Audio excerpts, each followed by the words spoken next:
Bienvenue au podcast Au-delà des murs, le show qui a pour but d'inspirer la construction de bâtiments performants et écologiques. Je suis votre co-animateur Philippe.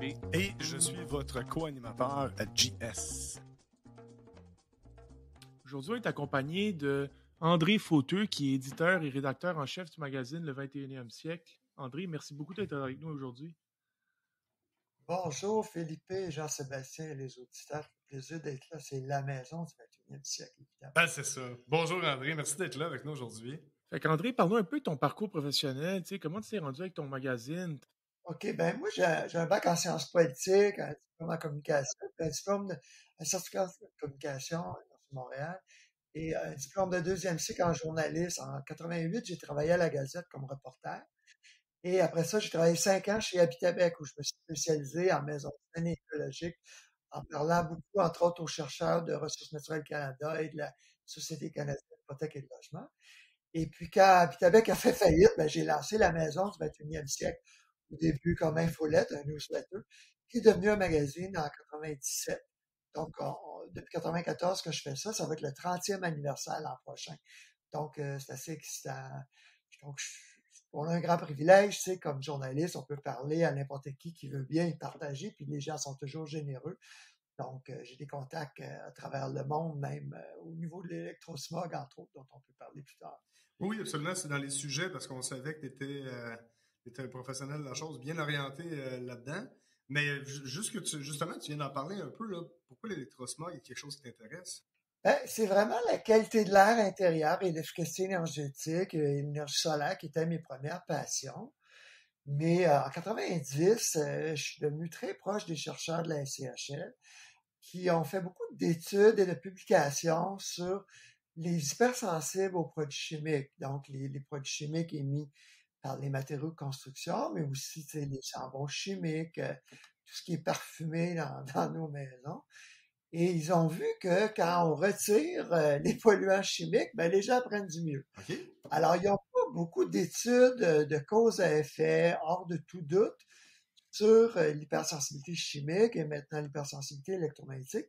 Ces études-là existent, mais elles sont rares et elles sont noyées dans toute la désinformation des études financées par l'industrie. Mais c'est le gros bon sens. Les gens comme les allergiques, les asthmatiques, prennent du mieux quand on dépollue l'environnement chimique. Et donc, c'est la même chose avec les polluants électromagnétiques.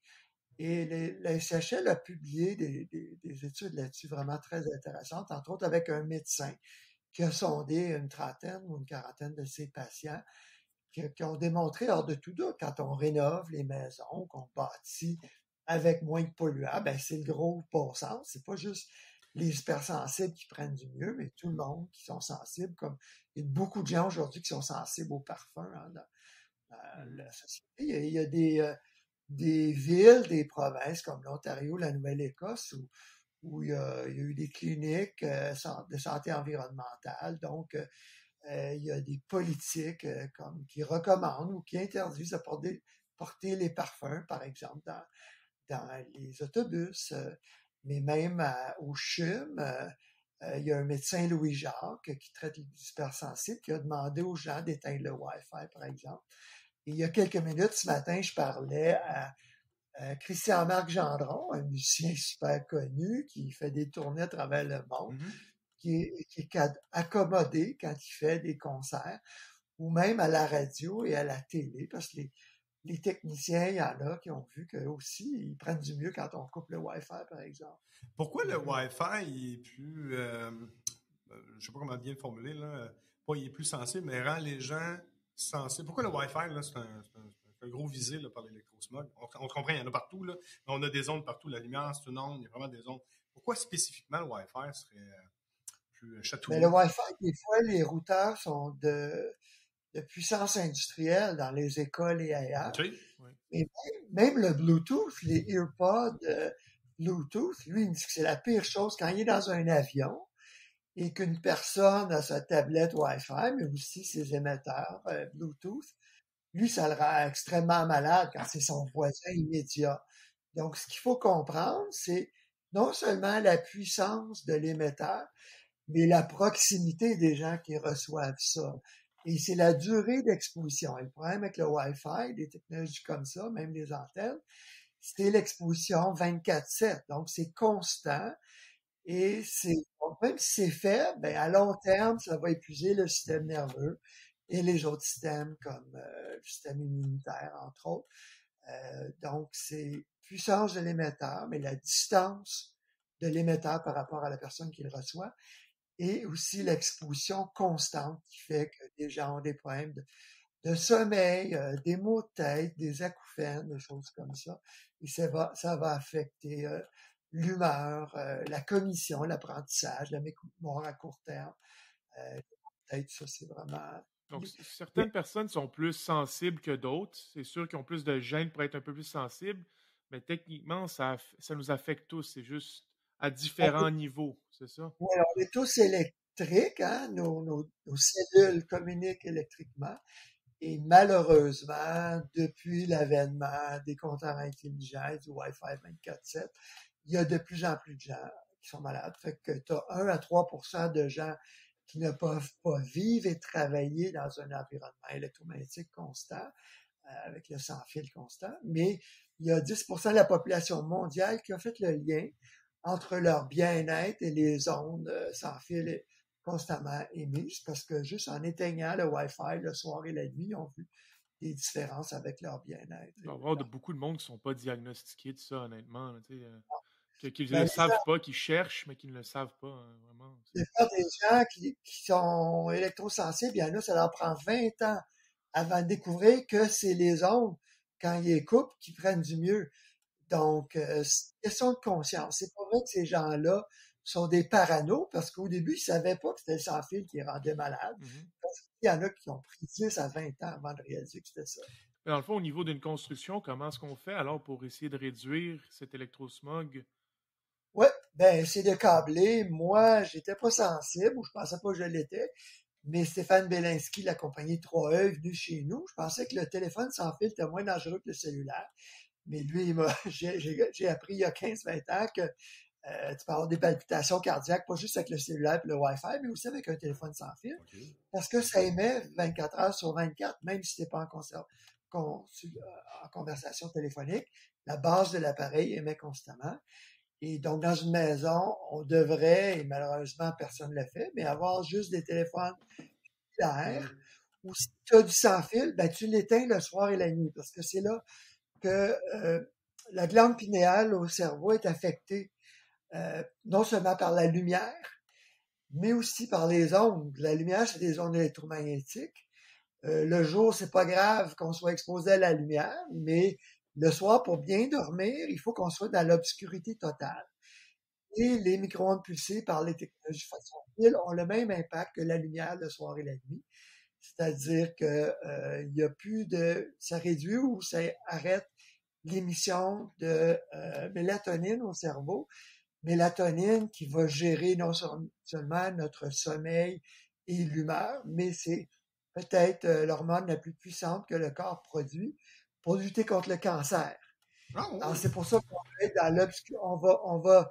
On va réduire l'intensité de la lumière le soir et la nuit, mais aussi les couleurs. Hein, on va être dans le jaune-orange comme l'incandescent, plutôt que les DEL très, très puissants. La lumière blanche-bleue, on entend beaucoup, c'est dangereux. Ben, le Wi-Fi et les téléphones sans fil, tout ça, ça a le même impact. Moi, j'ai essayé de programmer mon routeur Wi-Fi pour qu'il se ferme entre une certaine heure et une autre certaine heure. Puis, j'ai pas réussi à le faire. Écoute, j'ai pas passé 8 heures là-dessus non plus. J'ai pas appelé un professionnel. C'est facile à faire. Comment on fait? Ah, ben là, vous pourriez parler à José Lévesque de Vert Techno. OK. VERT-techno.com, qui est le vice-président du Rassemblement électrosensibilité. Lui, c'est un technicien qui est devenu hyper sensible. Du sang dans les yeux, le nez qui saigne. Il était au bord du suicide, vraiment parce qu'il avait une qualité de vie horrible. Et là, il va beaucoup mieux parce qu'il n'y en a pas à la maison, puis il ne s'expose pas le soir et la nuit. Lui, il va câbler les maisons avec des câbles Ethernet. Moi, j'ai ça sur mes 3 étages. J'ai posé ça chez nous. Donc, le Wi-Fi, c'est pratique si tu as besoin, mais pourquoi tu as besoin de Wi-Fi à la maison? Tu marches pas debout sans arrêt avec ta tablette. Il y a des adaptateurs, je peux vous montrer sur son site web. Un iPad ou un iPhone, on peut filer ça pour naviguer sur Internet. Ben, au-delà des ondes, parce que j'entends qu'il y a une pollution par les ondes, l'électrosmog, c'est de plus en plus prenant parce qu'on a de plus en plus de signaux en plus, puis ces signaux-là, probablement qui tombent en résonance ou en espèce de micro-résonance qu'on ne connaît pas. Là, je pense avoir en ce moment. Mais le câblage dans une maison, j'avais fait ça dans ma maison, puis Colin, c'est x100 sa vitesse Internet, là. Tu sais, c'est... Ça aussi, exact. Juste pour exact. Netflix, là, mettons, on jase, là, de base, on est très basic, là. Juste pour Netflix, là, ta qualité d'image est de loin meilleure quand t'es filaire. Mais c'est ça, quand tu es sans fil, c'est plus lent, Oui. il y a plus de risque de piratage, puis ça rend malade en plus. Alors, c'est imposé, mais en fait, les gens ne savent pas. José Lévesque de Vert Techno, c'est l'expert pour dire comment le faire, que ce soit Cogeco, Vidéotron, les autres. Puis c'est l'éducation auprès du public, mais aussi des professionnels et des fournisseurs de services Internet. Ouais. On doit déjà câbler pour l'électricité. Fait que tant qu'à y être, câble. Oui, câble Internet. Câble plus pour l'Internet. C'est moins cher en construction, évidemment, de le faire à la Exact. base. Oui, effectivement. En rénovation, c'est peut-être 400-500 faire 3 étages. Exact. Est-ce que c'est possible de faire une genre de cage de Faraday dans certaines pièces? As-tu déjà vu des personnes qui ont fait ça? Une cage de Faraday, pour ceux qui écoutent. Oui, les gens qui sont extrêmement malades et qui ne veulent pas vendre leur maison ou déménager de leur appartement ou de leur condo, il y en a qui n'ont pas le choix de faire ça. En construction, en rénovation, on peut mettre des pare-vapeurs d'aluminium. Mais là, le risque, c'est si les ondes rentrent dans la maison, c'est réfléchi par l'aluminium, ça crée des points chauds, des hotspots, où il va y avoir concentration très élevée d'ondes. Donc, c'est comme le dernier recours. Ou l'autre dernier recours, c'est la cage de Faraday en baldaquin autour de ton lit avec un tissu argenté. Tu peux aller sur le site de 3E, em3e.com, pour découvrir ça. C'est un fournisseur ontarien, Safe Living Technologies, le site slt.co. Même sur le site de SLT, vous pouvez avoir un rabais de 10% avec le code de promotion La Maison, puisqu'ils ont commandité des événements qu'on a. Fait que si je comprends bien, vraiment, ton premier intérêt n'est pas dans la performance des maisons, c'était vraiment dans la question d'avoir une maison plus saine. Fait que c'est ça qui t'a vraiment apporté dans le domaine de la maison? Non, mon premier intérêt, c'était l'efficacité énergétique. L'efficacité, ah ouais, OK. Oui, puis tout ce qui est solaire, maison solaire. Celui qui m'a instruit, c'est l'architecte Christian Ouellette, qui avait l'Institut Grasse, où il donnait des cours sur l'efficacité énergétique à Montréal avec Yves Perrier, qui a un bac en architecture, puis qui est journaliste dans le domaine. Et puis, c'est Christian Ouellette qui m'a parlé des hypersensibles aux produits chimiques. Et avec la SCHL, c'est là que j'ai découvert l'électro-hypersensibilité. Donc, c'est après que j'ai commencé à parler de matériaux sains, des dangers des moisissures, etc. Et ce qui est vraiment cool, c'est les chercheurs de la SCHL qui parlaient que les gens prenaient du mieux quand on assainissait les maisons. D'abord avec les produits chimiques, moisissures, humidité, tout ça. Puis après coup, la SCHL a financé une étude où ils mesuraient les champs magnétiques 60 Hz dans la maison. Ça, c'est le champ magnétique du courant qui rentre, tout ce qui est filaire, les lignes à haute tension, mais surtout le câblage domestique, les mises à la table, souvent des problèmes, des gens qui sont malades à cause des mises à la table sur l'entrée d'eau métallique. Il faut scier l'entrée d'eau puis mettre une section de plastique pour empêcher que les champs magnétiques qui arrivent des voisins rentrent dans nos maisons. Donc, la SCHL, ils n'ont jamais publié l'étude, mais ils m'ont autorisé à faire un article là-dessus. Ça s'appelle « Les champs électromagnétiques dans les maisons canadiennes » sur mon site maisonssaine.ca. Et Protégez-vous a repris les résultats de cette étude-là sur les niveaux de champs magnétiques. Puis ça, c'est avant que le sans-fil, c'est dans les années 90. Mais le plus polluant maintenant, c'est le sans-fil parce que c'est des plus hautes fréquences, puis c'est 24 heures sur 24, des fois très, très vite. Alors, j'invite les gens à aller voir mon site maisonssaine.ca. On a une section électrosmog. Fait que, mettons, si on résume pour l'électrosmog dans la construction neuve, ce serait quoi les aspects simples à mettre en place? Là, tu parlais de la mise à la terre, fait que le ground. Ouais, si on construit une maison, euh, on, on va penser aux expositions plus de 4 heures par jour ou par nuit. Donc, la chambre et le bureau. euh, L'idéal, c'est d'avoir des câbles blindés, le fameux BX, ce qu'on met OK. dans la construction commerciale, Ouais, les ouais, ouais. gaines d'aluminium. Ça coûte cher de le faire dans toute une maison, mais tout autour, comme à 10 pieds, autour de ton fauteuil de travail puis ton lit, parce que ça traverse les matériaux, hein, les champs électriques qui viennent du voltage, ça traverse les matériaux, mais heureusement, ceux-là sont faciles à blinder avec du métal. Mais les champs magnétiques, eux, ça coûte extrêmement cher des blindés avec un matériau qui s'appelle mu-métal, M-U-M-E-T-A-L. Donc, ce qu'il faut comprendre, c'est que la distance a toute l'importance. En général, à 3 pieds, 6 pieds, ça tombe à zéro ou presque à zéro. Donc, ça, je dis, c'est comme une bulle autour, là, à travers les murs et les planchers, les plafonds. Pensez d'avoir des câbles blindés et éloigner les appareils des tables de nuit, par exemple, euh, parce que les lampes, hein, ils n'ont pas 3 fiches, c'est pas groundé, ça émet énormément. Tous les fils avec le fil Romex, qui sont une gaine d'aluminium, ça va émettre un champ magnétique puissant jusqu'au centre, au centre des pièces. Donc, c'est ça qu'on veut, le câble BX. Quoi d'autre? Ben, c'est ça. Éloigner les appareils électriques à au moins 3 pieds. Puis on peut avoir des interrupteurs parce que quand tu consommes pas d'électricité, tu n'as pas de champ magnétique, mais la minute que le fil est branché, qui est sous tension, il y a un champ électrique. Même si c'est pas Si tu allumé, peux là. l'éteindre, ouais, si tu peux l'éteindre avec un interrupteur, une switch à l'entrée de ta pièce, à 6 pieds de ton lit, ou au moins à 3 pieds de ton lit, déjà tu réduis de beaucoup.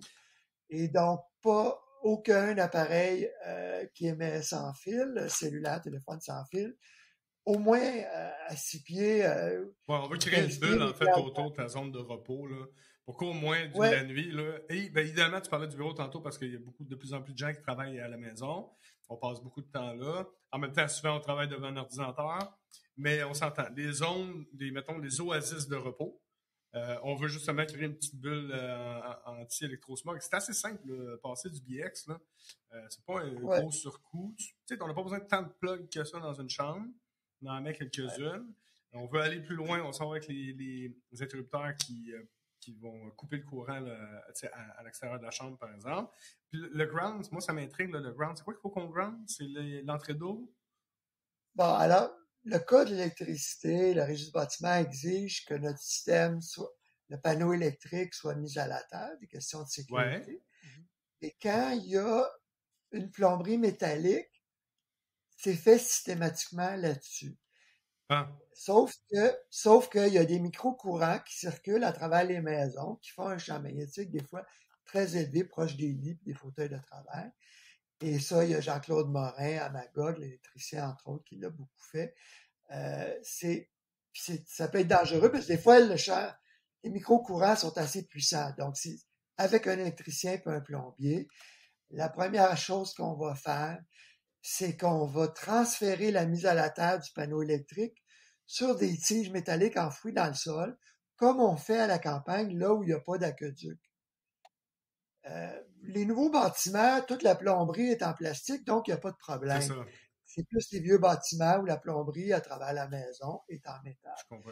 Donc, après avoir transféré la mise à la terre, après ça, on peut faire venir un plombier, puis il faut scier l'entrée d'eau pour mettre une section qu'on appelle diélectrique, juste un pied de C'est ça, plastique, pour faire un genre de pont, en fait, pour un arrêter que le petit courant pont de circule sur barrage. la plomberie métallique dans les maisons. On se comprend. Mais il y a des plombiers qui sciaient le métal, puis il y avait des flamèches, justement, que des Wow! fois, Ben oui, mais quand non, le ça ground est là pour une raison. Là. Fait que c'est relativement simple. Fait qu'on câble Internet.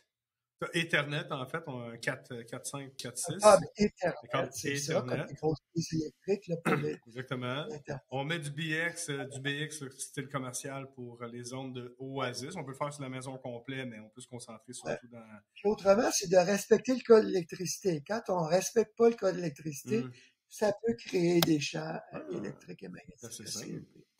Étant donné que dans le domaine de la construction, là, depuis déjà quelques décennies, je m'excuse de le dire comme ça, mais ça fait quand même depuis Ouais. ça, 30 ans, trouves-tu qu'on est rendu là où on avait prédit qu'on devait être, mettons en 90, on regardait les années 2000, 2020. On est-tu rendu à où on devrait? Non, c'est malheureux. En 90, la SHL a lancé son concours de maisons saines et en même temps, Ressources naturelles Canada avait son concours des maisons performantes. OK. Les gagnants ont construit des maisons qui coûtaient 70% moins cher de chauffage. À l'époque, c'était chauffé avec la géothermie. Aujourd'hui, des thermopompes tellement puissantes et abordables qui réduisent facilement de 30, 40, 50%. Quand on fait des enveloppes hyper étanches, évidemment des maisons hyper bien ventilées, en suivant les exigences techniques Nouveau Climat. Mais malheureusement, ces exigences-là ne sont pas dans le code du bâtiment. On a un retard terrible. En 83, le Québec était la première province à adopter les recommandations fédérales en efficacité énergétique dans le code de construction. En 2012, je pense qu'on était la dernière province. On avait déjà un énorme retard. C'est là que le problème Nouveau Climat qui est arrivé en 99 est devenu plus sévère quand le Code de construction 2012 a rehaussé les exigences de 20% en efficacité énergétique. Malheureusement, ils n'ont pas imposé le test de vitrométrie dépressurisant les chantiers pour connaître les taux des changements d'air naturels ou provoqués avec une pression de 50 pascal. Donc, on ne sait pas, les maisons neuves, si son risque de condensation dans les murs, d'infiltration de pluie s'il y a des vents puissants. Donc, ça, c'est très grave que le gouvernement n'ait pas fait ça. C'est vraiment une erreur, pas criminelle, mais pas loin, parce que la qualité des constructions, on l'a vu depuis la pandémie, il y a une demande phénoménale et puis une perte de qualité de construction. Pourquoi? Parce qu'il y a de moins en moins de gens qualifiés, la main-d'œuvre, il y a une pénurie, puis il y a une pénurie de compétents. Au niveau de l'électrosmog, c'est criminel qu'on n'en tienne pas compte dans les programmes LEED, les programmes WELL, etc. Fait qu'on a un grand retard, tandis qu'en Europe, ils le font de plus en plus. Il y a des programmes de certification aux États-Unis, des écoles à haute performance où ils tiennent compte des champs électromagnétiques. La ville de Victoriaville donne des crédits dans son programme Habitation durable si on réduit les champs électromagnétiques.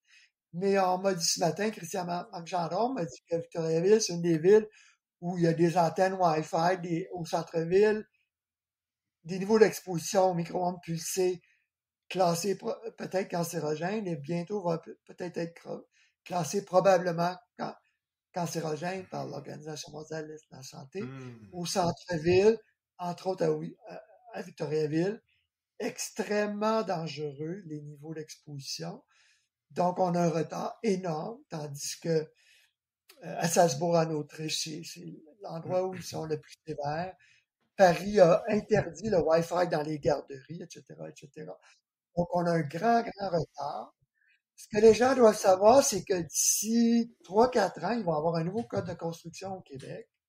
Je parlais récemment à Martin Roy, l'ingénieur, qui siège depuis 15 ans au Conseil national de recherche. Il me dit que le prochain code modèle de l'énergie va combiner les petits et les grands bâtiments. Et donc, le Québec va suivre 2 ans plus tard, après la publication. Le Québec va adopter les recommandations fédérales. Et donc, ils vont rehausser l'efficacité énergétique et j'espère qu'ils vont imposer le test de filtrométrie. Je ne suis pas sûr qu'ils vont le faire. Pourquoi ils ne l'imposent pas, ça, selon toi, André? Excuse-moi de t'interrompre, on a fait 2 fois t'en parles, puis on en a parlé dans un autre podcast. C'est relativement simple à exécuter et ça vaut la peine. Ah, c'est dans Aerial Barrier, on ne l'a pas encore relâché, là. Mais c'est tellement l'effort que tu investis à faire ça, si tu le fais bien en regardant tes fuites, le rendement de cet effort-là est tellement. Le 80-20, là, il est tellement là dans cette affaire-là. Là. La vaste majorité des constructeurs n'ont pas la compétence. Ils vont craindre ces tests-là d'infiltrométrie. Ils n'en veulent pas. Donc, ils font pression sur l'APCHQ. L'APCHQ ne veut pas parce que plus de la moitié des constructeurs qui s'y opposeraient d'imposer le test d'infiltrométrie. Comme la cotation énergétique obligatoire des maisons au moment de la revente. C'est obligatoire en France et ailleurs. C'était dans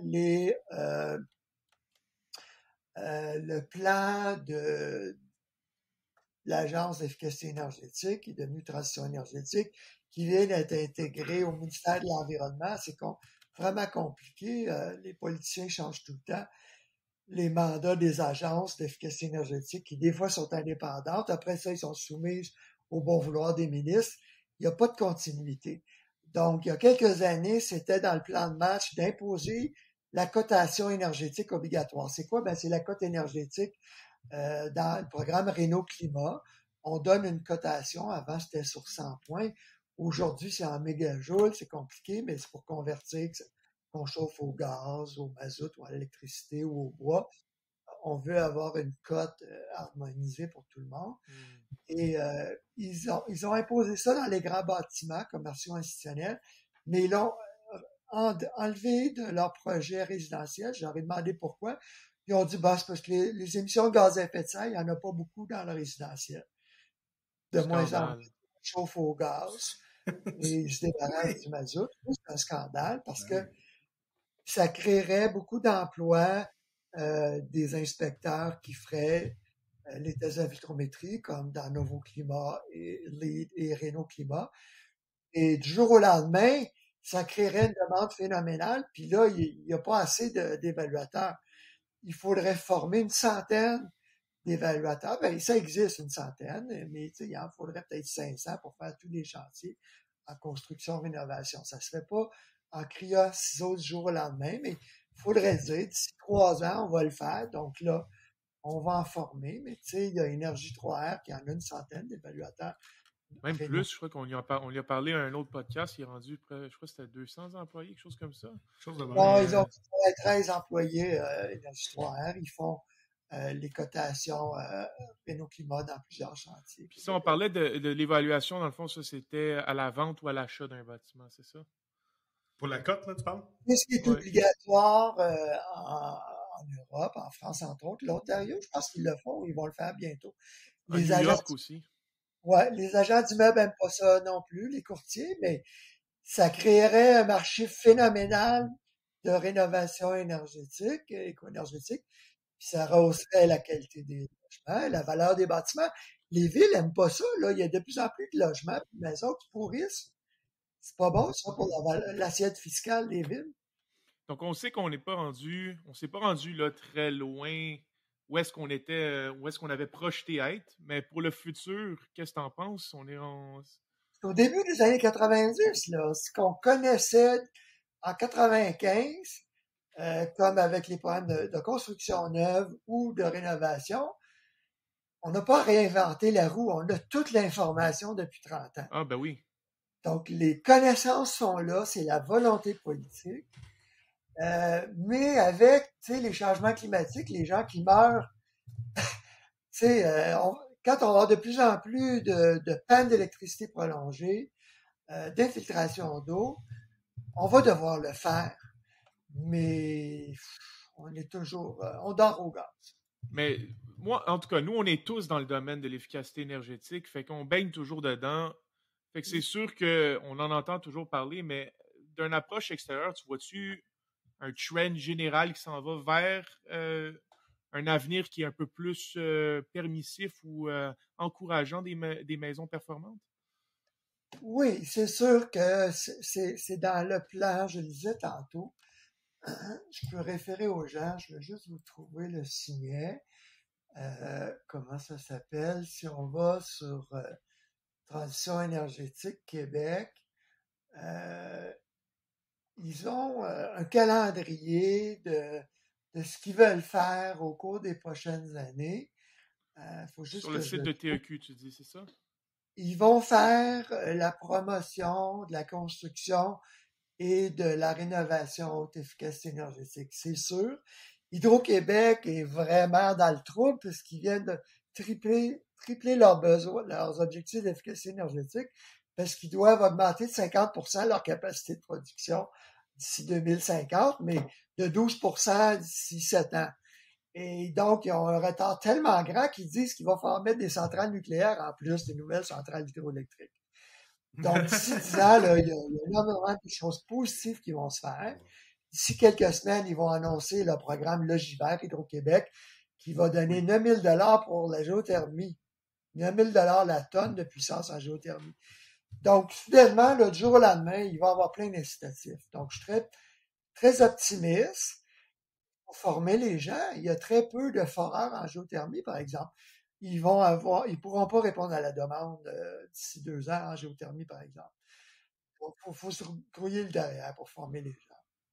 Ouais, en même temps, tu sais, nous autres, on est dans la mécanique du bâtiment, dans le monde du bâtiment passif, et j'ai de la misère à justifier les coûts de géothermie avec les charges de chauffage et de climat. Ben, surtout charges de chauffage, là. C'est ridicule dans une maison passive, comment on peut. Oui, dans les petites maisons efficaces, c'est sûr, mais avec des subventions de 9 000 $ la tonne. Ah, c'est très, très, très Pour 9 000 intéressant. $ la tonne, ça va être Mais ça, c'est intéressant pour les bâtiments de quand même de grande envergure qui sont mal isolés, qui sont peu étanches. Parce qu'il y a un même point les de. petits. Ben, oui, mais quand c'est passive house ou c'est très bien performant, la thermopompe. Mais passive house, on est en faveur de passive house, mais c'est moins d'1% des maisons neuves, là. Mais à 9 000 $ la tonne, Oui, oui. dans toutes les maisons neuves, ça va être hyper payant. C'est une vraie farce, en fait, qu'Hydro-Québec donne cette subvention-là. Même les millionnaires qui ont installé de la géothermie depuis janvier vont avoir la subvention. Allez voir le programme logivert.ca, LOJSVERT.ca. Il y a 3 fichiers PDF. Allez voir, section installateurs et entrepreneurs. Vous allez voir les détails du programme. Mais non, ça n'a jamais été rentable dans les petites maisons en général. Sauf quand on va avec la compagnie géothermique qui réduit de beaucoup les coûts de forage avec des petits tuyaux de 3 pouces en diagonale. Eux, ils ont réussi à le faire dans des maisons de 1000 pieds carrés, des rentabilités en 10, 15, 20 ans. Mais aujourd'hui, la vaste majorité des foreurs en géothermie chargent des prix de fou. Donc, c'est de moins en moins rentable avec eux, mais on va voir des foreurs de l'extérieur du Québec qui vont venir de l'Ontario, des États-Unis, qui vont offrir le forage en diagonale avec les petits tuyaux de 3 pouces qui sont beaucoup plus abordables. Fait que ça, là, s'il y a des gens, là, on parle business, là. Fait que là, s'il y a des gens qui viennent de l'extérieur du Québec pour venir offrir leurs services, ça veut dire qu'il y a un trou de marché, il y a un creux en ce moment. S'il y a des gens qui sont intéressés. Parce que le marché, la demande en géothermie, la demande va exploser à cause du programme Logivert qu'Hydro-Québec annonce incessamment. Pour les maisons existantes. Parce que pour les maisons ultra performantes, honnêtement, je ne vois pas comment ça dans la maison neuve aussi. Pour la maison neuve performante, dans le Net Zero Ready, ces choses comme ça, là. Non, les thermopompes à aéro sont de loin meilleurs. Mais pour les bâtiments existants, c'est vrai que la géothermie est idéale. Mais encore là, la géothermie a son challenge parce que ton puits de chaleur, c'est le sol. Puis, en fait, pour avoir une géothermie à l'équilibre sur 10, 15, 20 ans, il faut que tu injectes autant de chaleur, c'est-à-dire la climatisation, que tu rentres dans le sol, autant qu'il faut que tu en enlèves l'hiver quand tu chauffes, quand tu vas puiser. Fait que ça prend des saisons égales. C'est difficile à prévoir. Ça se fait, il y a des études de terrain qui se forment. Je sais, pour les 2 tours à l'île des Serres qui a été construite là, il y a une quinzaine d'années, autour de ça. Ils sont sur le bord là, du pont. Là. Eux autres, il y a eu une géothermie bien étudiée, puis ils l'ont vu. Ils ont fait, OK, attention, en faisant l'étude de terrain, puis d'énergie, puis le forecast, en fait, la prévision de comment la météo, encore là, c'est une prévision. On ne sait pas comment ça va arriver. Parce que tu perds en efficacité maintenant avec le temps si tu climes trop, si tu chauffes trop. Fait que tout ça pour dire que géothermie, oui, bâtiment performant, bâtiment existant, bâtiment performant, sincèrement, il y a d'autres stratégies beaucoup plus simples que ça. Dans le cadre de notre podcast, c'est pour ça que je spécifie. Moi, j'ai toujours dit que c'est mieux de mettre l'argent dans l'enveloppe. Exact. Avery Lovins, physicien du Rocky Mountain Institute, le disait. Mais avec les subventions de 9 000 $ la donne, ça va changer. Ça va être payant dans les maisons neuves performantes, comme le fédéral disait dans les années 90. Ça redevient payant. Mais Logivert, ça sera pas juste pour les maisons existantes. Ça va être aussi dans les maisons neuves. Si tu veux mettre cuisinière à induction, sécheuse à thermopompe, Oui. chauffage solaire des piscines. Allez voir legivert.ca, isolation, étanchéité, etc., tout le système mécanique. Est-ce que c'est cumulatif avec Renault Climat ou... Tu peux pas avoir les deux. Tu peux pas avoir deux subventions pour une thermopompe dans les deux programmes. Ok, Non, c'est c'est ça. ce que je me disais. Ça fait du sens. Toi, là, au fil des années, là, André, t'en as croisé des stratégies, là, que ce soit des stratégies pour des bâtiments sains, écologiques ou au niveau de l'efficacité énergétique, de la performance. T'as-tu en essayé? Desquels t'as essayé? Chez moi, Ouais, chez toi, Oui. perso? Personnellement, OK. où est-ce que tu as investi ton argent? Puis qu'est-ce que je ferais différemment? Hein? Exact. Ouais, ben ça, c'est la prochaine question qui vient après. Là. Ça a-tu bien été? Qu'est-ce que tu changerais? Donc, bref, ton expérience personnelle quand tu t'es mouillé dans les affaires que tu croises. Bon, là, on a combien de temps? On On a acheté 40 minutes. Vas-y. Ouais, ben, pour vous expliquer un peu, tu sais, je disais au début, comme journaliste, on est tellement chanceux parce que on peut poser les questions à n'importe qui sur la planète, en général, il répond. Fait que on est très privilégiés. Puis les chercheurs de Ressources naturelles Canada et de la SCHL m'ont formé. Moi, j'ai même été formé par la SCHL pour former les employés de Renault Dépôt en rénovation saine. Oh! Ah oui. Fait que, ouais, en 98. J'ai donné des conférences. L'Agence d'efficacité énergétique m'a payé l'avion pour aller à Chicoutimi, par l'Abitibi. En tout cas, j'ai vraiment eu du plaisir. Alors, quand j'ai fait construire ma maison en 98, j'avais vécu 5 ans dans une maison pièce sur pièce. L'étanchéité était 3,29 changement d'air à l'heure à 50 pascal, qui était élevé, mais pas dramatique. Tête. Ordinaire, moyen, mais pas horrible. C'est pas horrible, c'est vraiment pas horrible. C'était des pièces de bois de 5 pouces. Il n'y avait rien d'autre dans le mur, là. Et si je partais la haute de cuisine, le foyer boucanais, c'était quand même assez étanche. Quand j'ai fait construire, j'ai fait une maison assez compacte de 24 par 27 pieds intérieur, 3 étages incluant le sous-sol, membrane sous la dalle à l'extérieur des fondations, puis 2 pouces de polystyrène à l'extérieur des fondations et des murs R29 en Densepack, la cellulose haute densité, et 3 cartons fibres. Un Tentes carton fibre en arrière du gypse et 2 à l'extérieur avec le Tyvek, la membrane par intempérie, en sandwich entre les 2 cartons fibres. Okay. C'était le... J'ai jamais vu ça. Ben, la SCHL a une publication, le paraire EASE, E-A-S-E. Donc, tu protèges ton Tyvek avec ça. Le seul problème, bon, le carton fibre extérieur est goudronné, mais la toiture en amiante ciment, ça a été mal fait. Il fallait mettre... Le seul problème dans ma maison, c'est que mon entrepreneur général qui a posé ça, une tuile d'amiante ciment avec 10% d'amiante, pas dangereux parce qu'elle a été fabriquée en Belgique 60 ans, puis elle s'est jamais délaminée. C'était fabriqué au Québec, mais ils ont fait faillite, évidemment, avec le moratoire de l'interdiction de l'amiante, Chrysotile. Mes tuiles sont encore belles 25 ans plus tard, mais la compagnie a fait faillite, malheureusement. Mais ils n'ont pas mis de solin métallique. Et malheureusement, la cheminée extérieure est à la jonction du toit côté nord, parce que la dernière minute, on a changé d'architecte, on a rapetissé la maison de 10 pieds parce qu'on pétait le budget de 30 000 Okay. L'architecte m'a pas informé des coûts de construction. Alors, à la dernière minute, j'ai changé d'architecte. Ça pour dire que moi, je déconseille aux gens de mettre une cheminée extérieure côté nord, surtout si le toit se vide parce que la glace poussait. J'ai eu une infiltration et à l'extérieur de mon Maybec, j'ai eu, en fait, un moment donné, on voyait un champignon pousser à l'extérieur du revêtement extérieur de Maybec en sapin, éteint en usine. C'est le seul problème que j'ai eu dans ma maison. Donc, on a arraché, le carton fibre et la cellulose étaient mouillés. Autrement, qu'est-ce que je ferais différent? J'ai j'ai mis la majorité des fenêtres au sud, mais la vue sur le lac est à l'est. Donc, mon vitrage est trop grand à l'est. Donc, dans le salon, on a changé la grande fenêtre pour du verre quadruple. Alpine, du Colorado, je pense. Quadruple, ouais, OK. Quand est-ce que tu as fait le changement?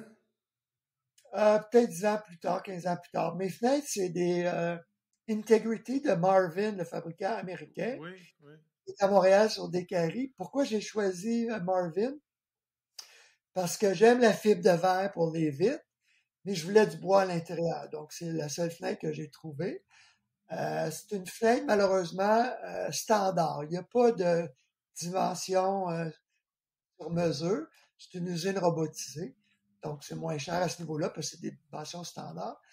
Donc, mon vitrage n'est pas hyper performant. C'est pour un climat peut-être de la Nouvelle-Angleterre.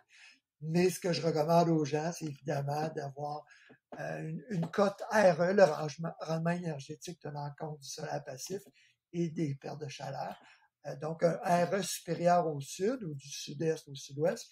Et ensuite, la meilleure valeur U, donc la conduction, le moins de perte de chaleur pour les autres orientations. Mais on devrait mettre 60% des fenêtres au sud, ce que je n'ai pas fait. Et au sud, j'ai un pin centenaire qui bloque un peu mon solaire passif. Oui, c'est ça. C'est pas toujours évident à implanter les concepts du solaire passif dans un terrain. Là. On fait ce qu'on Mais j'ai quand même dû rajouter un petit toit après coup au-dessus de mes portes au sud parce que c'était trop chaud en été. Puis j'ai mis des panneaux solaires là-dessus. Donc, mais les meilleures stratégies là, que tu as utilisées, c'est quoi? Mettons qu'on va positivement. Là, tu m'as parlé de panneaux solaires. Es-tu content de tes panneaux solaires? Quand même le plus étanche possible, mais je suis à 2, c'est pas très étanche, je suis à 2 changements d'air à l'heure. Parce que André Bourassa, l'architecte, m'avait recommandé un pare-vapeur de papier craft. On a fait l'étanchéité avec le Tyvek. Mais à l'époque, des rubans rouges que je déconseille à tout le monde aujourd'hui. Absolument, oui. Aujourd'hui, on recommande des rubans zip ou 3M. Et puis au plafond, donc, j'ai pas de polythène scellé au plafond. Donc, c'est pour ça que j'ai pas une étanchéité parfaite. Il y a quand même l'uréthane sur les solives de rive autour des portes et fenêtres. Donc, l'étanchéité n'est pas parfaite. Je le ferai aujourd'hui vraiment en bas d'1.5 ou d'un changement d'air à l'heure à 50 pascal. Mais quand est-ce que tu as construit, juste pour qu'on repère les 98. C'est ça, ça fait quand même 25 ans. Là. Puis, donc, c'est un an avant ce nouveau climat, puis j'ai refusé le programme Nouveau Climat Nouveau Confort d'Hydro-Québec. Je regrette de ne pas l'avoir fait certifier. Okay. Mais tu sais, le manque de main-d'œuvre, la personne qui a fait le test vitrométrie est arrivée après la pose du gypse. Okay. Question de manque de main-d'œuvre, la cédule, comme on dit, l'horaire. Ils m'ont dit, le gars de gypse, il est réservé 2 mois d'avance, puis il vient ce jour-là. On n'a pas le choix, sinon on le perd pour un autre 3 mois. Donc, moi, ce que je dis aux gens, c'est construisez pas en 3 mois comme fauteux. C'est un peu difficile. Non, c'est ça. Premier avril au 1er juillet 98. Hey, c'est vite, 3 mois. Donnez-vous 6 mois après avoir eu le permis de la ville. Ah oui, c'est ça, parce que ça, c'est pas... C'est 1 an, minimum 1 an. Ah, puis la construction. Là, ma sœur est en train de le faire dans le canton de l'Est, puis elle m'a consulté. On dit nul n'est prophète dans son pays, mais elle m'écoute, ma sœur. C'est bon. Je suis bien surpris. Puis elle fait ça avec des gens qui me lisent depuis longtemps. Un excellent constructeur des cantons de l'Est, Urbaneco. Puis elle est super contente. Ils mettent la pelle en terre lundi. Cool. Qu'est-ce que je ferais différent? Fait que j'ai rajouté de la laine de roche au grenier. On est rendu à R80 au grenier. Mais j'ai appris des cohabitations d'Emmanuel Cosgrove. Faut faire attention parce que si t'en mets trop, ben là, c'est le poids sur ton gypse au plafond. J'ai des petites fissures dans ma chambre, là, parce que mon plafond à 6 pieds, mon plafond est beau, là, à 6 pieds, on va en diagonale jusqu'au grenier, j'ai des petites fissures. Quoi d'autre? Qu'est-ce qu'il y a de spécial? Au niveau mécanique, tu parlais de panneaux solaires. Je sais que tu as peut-être des batteries, des thermopompes. Oui, ben évidemment, j'ai un ventilateur récupérateur de chaleur reconnu R2000 ou Nouveau Climat, donc ceux qui ont une récupération de chaleur plus élevé à moins 25 Celsius, donc approuvé par Neuroclimat. Après ça, on a rajouté un power pipe après coup pour récupérer la chaleur des eaux grises, la douche.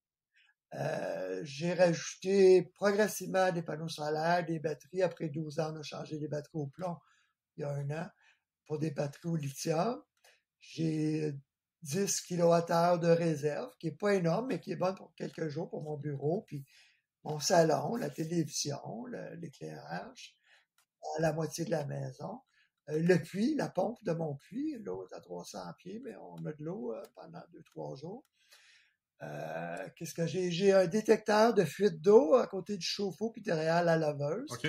On éteint tout le temps les robinets quand on ne sert pas de la laveuse pour avoir le dégât d'eau.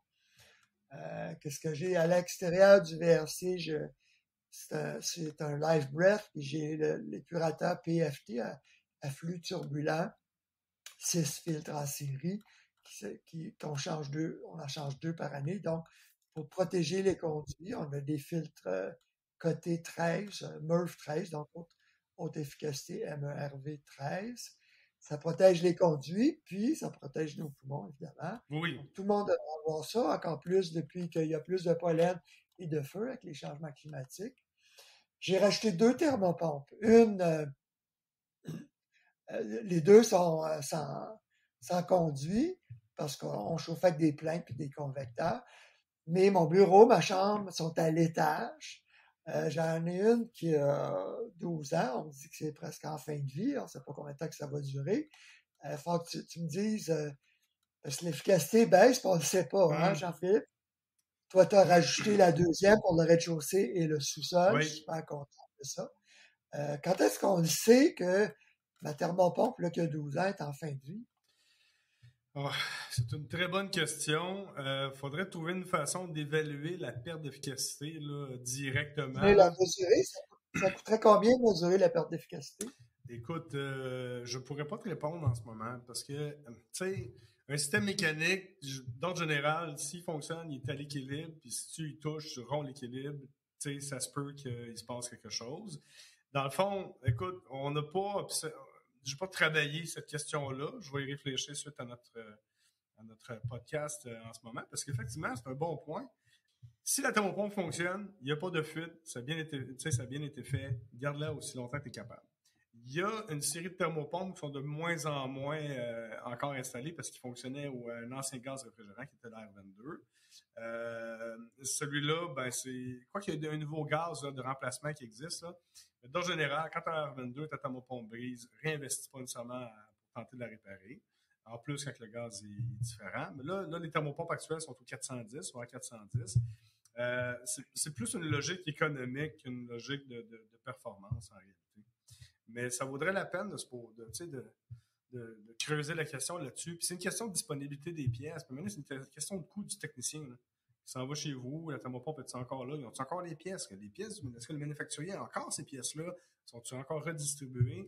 Fait que c'est l'enjeu numéro 1, moi je trouve, là, dans le domaine de la thermopompe qu'on doit voir dans tellement d'autres choses aussi, mais il y a tellement d'énergie investie pour créer un système mécanique comme ça que c'est formidable, la climatisation. C'est vraiment formidable. Mais que ça dure 10-12 ans, là, c'est un peu particulier. Ben, écoute, moi, c'est 2008. Moi, c'est une Fujitsu Alcyon, là, qui est un inverter, qui a donc un ondulaire, plus efficace. Oui. Et c'est le gaz R410A. C'est ça, exactement. Ça, c'est le gaz actuel qui est encore en vigueur actuellement. Fait que tu sais, tu as un inverter, fait que ça, c'est très bien. Tu veux avoir un inverter. Si tu as une thermopompe qui n'est pas un inverter, là, c'est plus pertinent. Mais là, ça fait 15 ans que je l'ai, là. Ben, 2008. Garde-la aussi longtemps que tu es capable de la garder. Mais là, est-ce que c'est efficace qu'une plainte électrique? C'est ça que je veux mesurer, là. On peut-tu mesurer avec la consommation, les températures? Il y a une façon de mesurer ça. C'est une question de... faudrait mesurer... il y a sûrement un instrument qui existe.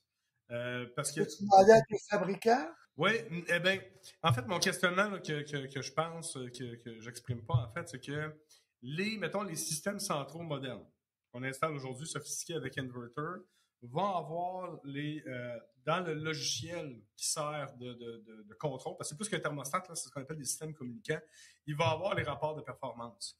Fait que là, au fil du temps, fait que tu as un data logging qui se fait. Donc là, tu es capable d'évaluer au fil du temps qu'est-ce qu'il y en est au niveau de la Même une performance. thermopompe de 2008?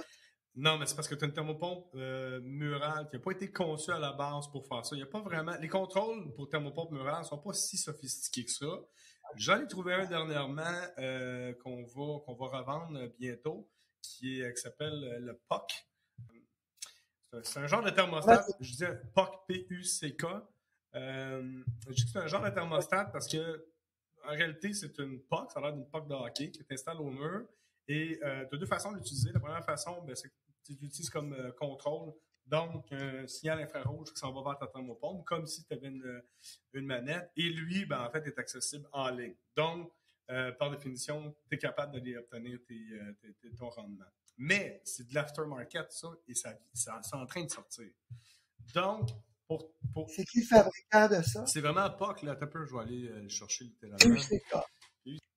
POC Pearl White. Fait que une POC comme P-U-C-K, Pearl comme perle en anglais, P-E-A-R-L, et White comme la couleur rouge. Non, blanche. C'est pas Fleur? Donc, c'est Fleur, ouais, hein? c'est Fleur POC, en fait. Et le deuxième système que je vais tester prochainement, parce que, tu sais, je te demande si tu testes des affaires, mais moi aussi, je me mouille, là, je vais le tester chez nous. Avec ça, tu as aussi un système de zonage, là, aftermarket, là, potentiel. J'ai hâte de voir comment ça fonctionne.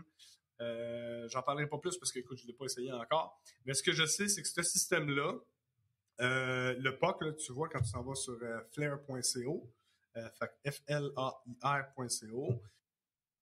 Fait ça pour dire que c'est vrai que ce serait pertinent d'être capable d'évaluer le rendement actuel d'un mini-split. Pour un central avec une capacité communicante, c'est relativement simple, c'est built-in, c'est bâti à l'intérieur des systèmes.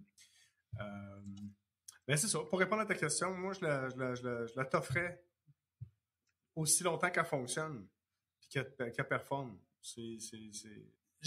Quand on me parle, mettons, quand mes clients me demandent au niveau de la durée de vie, c'est pas une question de marque, c'est pas une question d'installateur, c'est une question de manufacture mondiale. C'est une question de c'est quoi le mindset actuel en 2020?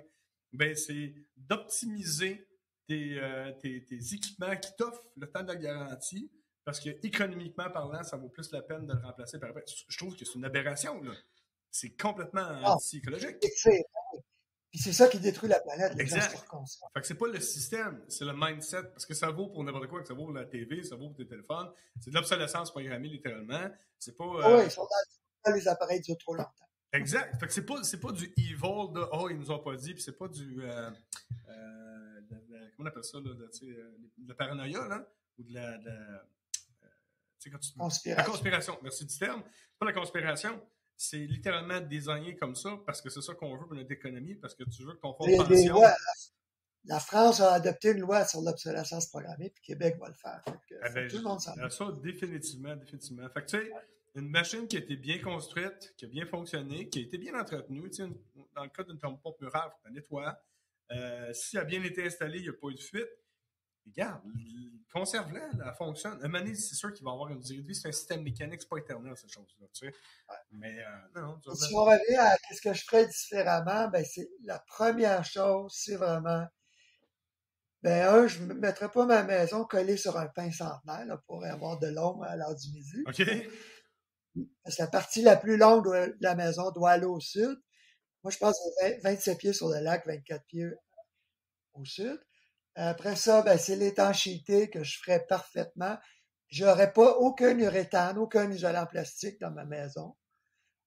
Si vous en mettez, il faut mettre ça à l'extérieur de l'enveloppe. C'est dangereux pour le feu, mais aussi les faibles émissions de gaz ignifuges, les retardateurs de flamme.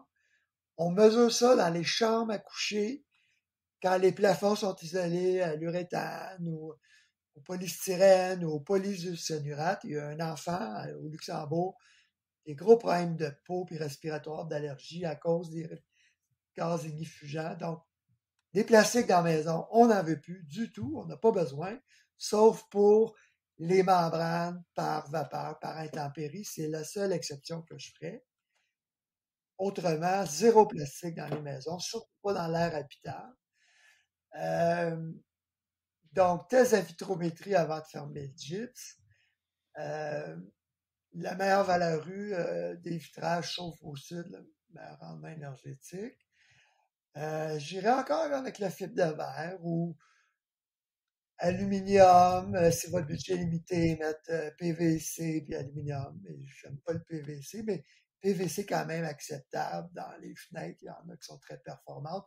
Puis ça pollue pas l'environnement extérieur parce que c'est un PVC rigide. Qu'est-ce qu'il y a à part ça? Chauffage, ben, ce serait le foyer de masse. Je pensais pas chauffer beaucoup au bois. OK. Et j'ai 2 acres de terrain à la campagne. Fait que si tu étais à la campagne ou dans les banlieues avec des grands terrains, le chauffage au bois avec un foyer de masse ou un poêle, un foyer certifié EPA ou au granule ou une chaudière au granule. Il faut aller vers ça parce qu'il faut débarquer le mazout et le gaz. Puis ça prend une sécurité énergétique. Il va y avoir des pannes prolongées. Mhm. Le programme de bioénergie d'Hydro-Québec, il n'en parle pas, là, mais la biomasse, le bois est inclus là-dedans. Il devrait interdire le gaz naturel partout. On le voit avec les cuisinières dernièrement, tous les reportages, à quel point c'est Oui. hyper heureux pour les problèmes respiratoires, mais même pour le cancer. Il y a plus de cancer chez les gens qui font de la cuisson au gaz, plus de problèmes cardiaques et respiratoires. Donc, il faut bannir le gaz naturel, sortir de là, puis aller vers la biomasse. Donc, le solaire passif, l'électricité, les thermopompes, puis la biomasse. Mais le chauffage, tout ce qui est masse thermique, mais pas trop mettre de masse thermique, ça coûte super cher. C'est pas nécessaire. Les gens mettent beaucoup trop de vitrage, hein, évidemment, le gros problème.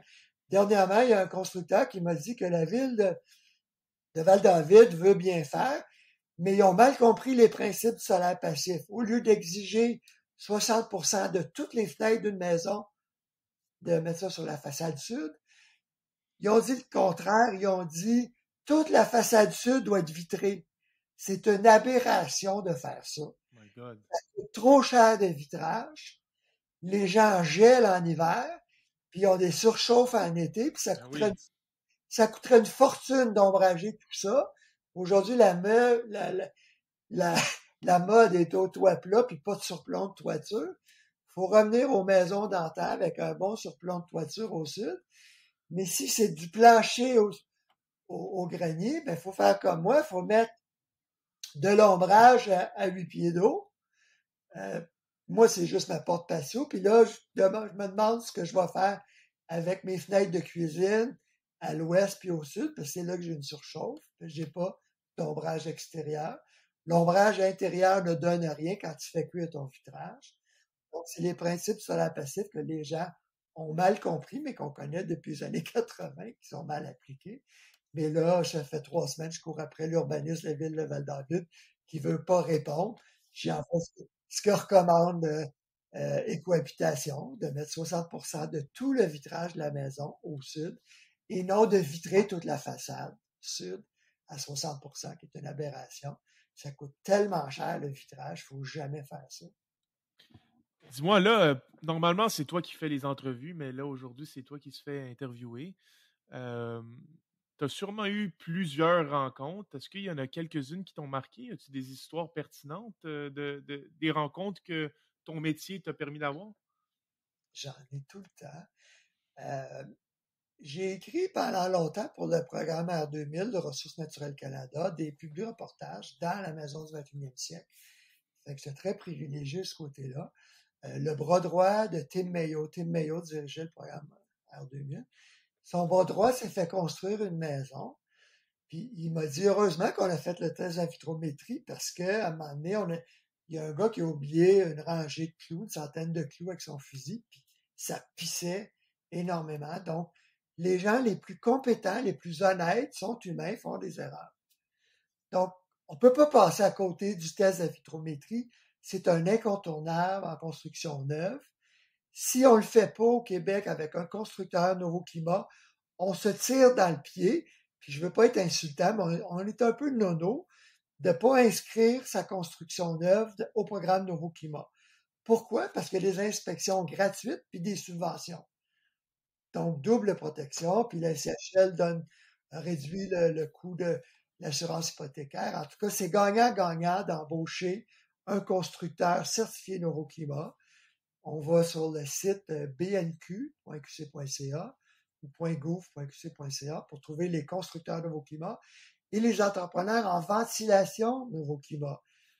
Moi, 10 ans après avoir déménagé dans la maison, j'ai fait mesurer les débits d'air comme ils font gratuitement dans un chantier certifié. Aujourd'hui, on dit homologué Nouveau Climat. Puis j'ai appris que je surventilais mon sous-sol et je sous-ventilais mon bureau et ma chambre 2 étages plus haut. Donc, on ne peut pas passer à côté. Ça prend absolument l'homologation Nouveau Climat ou LEED. Il y en a qui ont laissé tomber Nouveau Climat, mais qui font la même qualité dans les certifications LEED.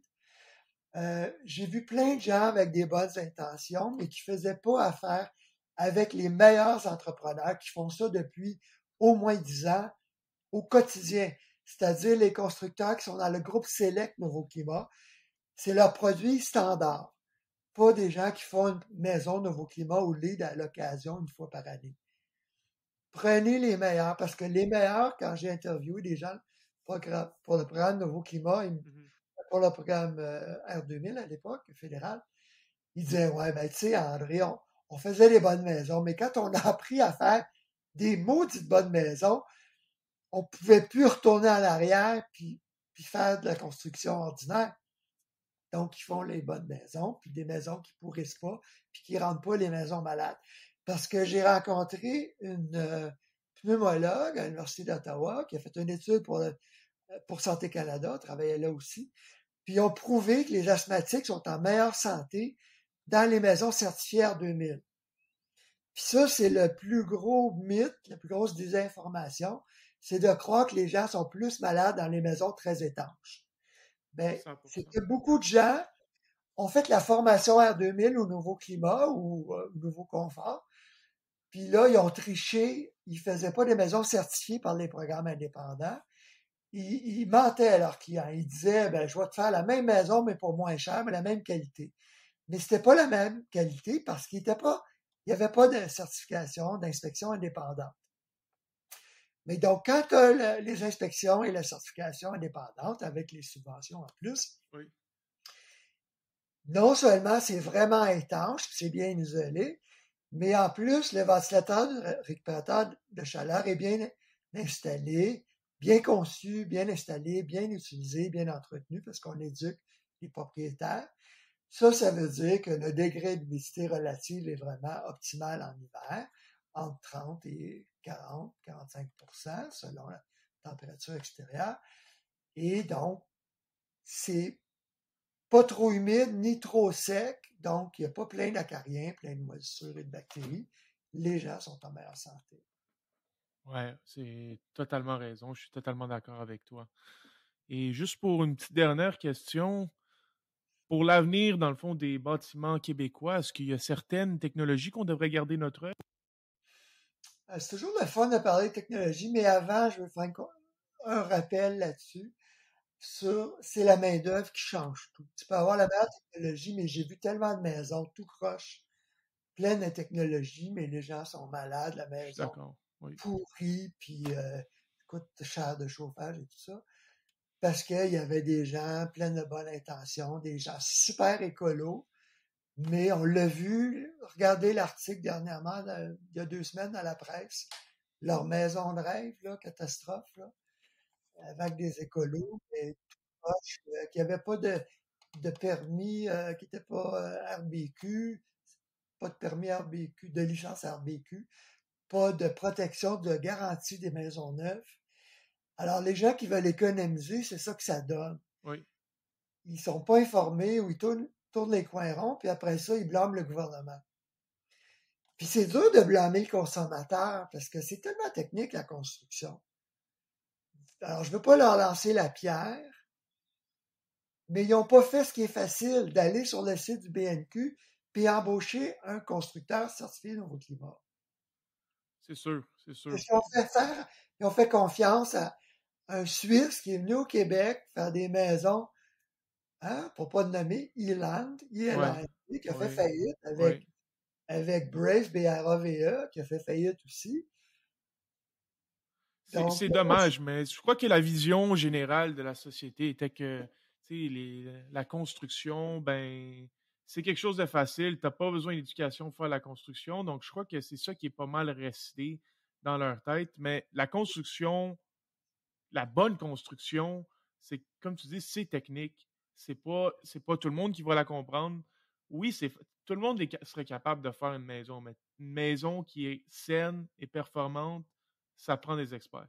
C'est malheureux que plein de gens n'aient pas construit il y a 10 ans, parce que là, aujourd'hui, je sais pas c'est quoi, un jeune sur deux qui pourra jamais se construire parce qu'il n'aurait pas les moyens. Oui. La question des faillites et des horreurs de qualité, j'enquête là-dessus, là, mais la garantie des maisons neuves avec garantie construction résidentielle, un organisme indépendant des associations de constructeurs, moi, je pensais que c'était obligatoire pour toutes les maisons neuves. Mais là, ça a l'air, si tu es dans l'autoconstruction Oui, exact. ou que tu n'as pas d'hypothèque, le prêteur ne l'exige pas, ça, c'est scandaleux que ça ne soit pas obligatoire pour tous, même avec, tu sais, en autoconstruction, tu as des sous-traitants, tu sais, ça prendrait des inspections indépendantes. En tout cas, on peut s'améliorer de ce côté-là, mais si tu me parles de technologie, c'est juste d'utiliser ce qu'on connaît, comme je disais, depuis les années 80. Je suis complètement d'accord. Que tu le dis, on l'a déjà dit, là, on sait ce qu'on doit faire. C'est Il n'y a pas peut-être de quelque chose, c'est une question de l'appliquer maintenant, c'est ça? Tu sais, les thermopompes inverters, j'en ai une depuis 15 ans, c'est pas nouveau. Ils sont hyper efficaces. Ça économise vraiment 30% sur les coûts de chauffage. Sur tout l'hiver, là, 30%. C'est pas sur tout l'hiver que ça donne 3 fois plus d'énergie qu'une plainte électrique. Mais quand c'est bien conçu, bien installé, bien entretenu, c'est au moins 30% d'économie de chauffage. Géothermie, 50%. Qu'est-ce qu'il y a de nouveau? Il y a le PowerPipe pour économiser, ou Thermodrin, qui est québécois. Il y a un produit qu'on a présenté dernièrement qui est extraordinaire pour tasser la demande de pointe. Sunamp, S-U-N-A-M-P, qui vient d'Angleterre, qui a été un gros contrat avec l'État de New York. Puis là, Hydro-Québec teste ça. Qui est le chauffeur électrique, ça? Matériau à changement de phase. Alors, c'est Oui. un petit chauffe-eau 4 fois plus petit qui stocke 4 fois plus de chaleur. OK. Donc, hors pointe, hein? C'est-à-dire quand il va faire moins 15, moins 20 l'hiver, là, le matin, puis en fin de journée, on va pouvoir aller puiser cette chaleur-là qui est réchauffée par l'électricité ou le solaire, ce que tu veux, pour aller chercher la chaleur, pour chauffer l'eau ou chauffer la maison avec du radiant. Fait que ça va être vraiment intéressant, un système, je sais pas, qui va être peut-être 3 000 $, qui va être 3 000 4 000, qui va être commercialisé bientôt. Quand il va y avoir des tarifs différenciés dans le temps, qu'Hydro-Québec va offrir peut-être l'an prochain, ou qui offre déjà avec des incitatifs dans leur programme de tarification dynamique. Fait que ça, c'est hyper intéressant. Les matériaux de changement de phase, matériaux de changement de phase, c'est quoi? C'est comme une chandelle. Quand elle fond, elle passe du liquide au solide, comme l'eau et la glace. Ça libère énormément de chaleur et on peut stocker et profiter de cette chaleur-là qui est émise. Qu'est-ce qu'il y a? Bon, l'éclairage, c'est formidable. Tout le monde se dirige vers le DEL. On devrait interdire tout ce qui est fluorescent parce qu'il y a du mercure dedans. Et ça provoque beaucoup d'autres fréquences transitoires, de l'interférence qu'on appelle l'électricité sale, qui est très, très nocive. C'est un problème avec tout ce qui est électronique, même les thermopompes inverters, tout ce qui est électronique, des fois peut émettre beaucoup d'électricité sale, qui nourrit tous les types de tumeurs, de cancers. Donc, ça prend des bons filtres. C'est pour ça qu'on ne veut pas de compteurs intelligents, mais il y a des compteurs non communicants qui émettent pas ou peu d'électricité sale et qui ne vont pas pulser aussi des micro-ondes pulsés 24 heures sur 24. Moi, je recommande à tout le monde d'appeler Hydro-Québec et de demander le compteur non communicant qui communique pas avec ton frigo puis avec Hydro-Québec. C'est pas vrai qu'on a besoin de se rendre malade pour économiser l'électricité ou pour déplacer la demande de pointe. Un thermostat programmable, j'ai ça chez nous. C'est l'électricité, c'est de l'électronique comme mes thermopompes. Mais après ça, tu peux poser des filtres dans tes prises électriques pour réduire la pollution d'autres fréquences, l'électricité sale qui est sur le câblage domestique. Donc, encore, j'invite les gens à aller voir la section électrosmog de mon site. Merci beaucoup, André, d'être avec nous aujourd'hui. C'était une super discussion. André, dis-nous comment on peut te joindre. Oui, visitez maisonscène.ca. Je donne des formations, des consultations. Dans la boutique, j'ai aussi des webinaires que j'ai enregistrés. Les gens peuvent, pour 20 les écouter. Je pense que ça dure 90 minutes. Puis, prochainement, on va recommencer. Je vais peut-être vous inviter Daniel Perrault d'Énergie 3R qui livre le programme Renault Climat. Puis Nouveau Climat veut que je relance peut-être des webinaires sur qu'est-ce qu'on fait de nos vieux bâtiments. Oui, c'est ça. Merci beaucoup, André. À la prochaine. OK. Merci, messieurs. À la prochaine. Salut bien. Merci d'avoir été des nôtres pour cet autre podcast Au-delà des murs. Merci Philippe. Merci à notre invité. Rendez-vous sur notre site web addm.ca pour plus d'informations sur l'invité du jour. Écoutez tous les podcasts sur Spotify, iTunes ou même YouTube et abonnez-vous pour ne rien manquer. Commentez les podcasts, faites-nous part de vos suggestions et échangez directement avec nous sur LinkedIn, Facebook et Instagram ou envoyez-nous tout simplement un courriel à info@addm.ca. Pour tous vos besoins de rénovation de bâtiments ultra performants Net Zero Ready, contactez Philippe et son équipe via Retrofit, RETROFIT construction.ca pour la ventilation, le chauffage et la climatisation de votre projet d'inspiration Passive House. Eh bien, rendez-vous sur la boutique en ligne de Boursier, BOURCIER, ventilation.com pour contacter notre équipe. Merci encore une fois et à la prochaine.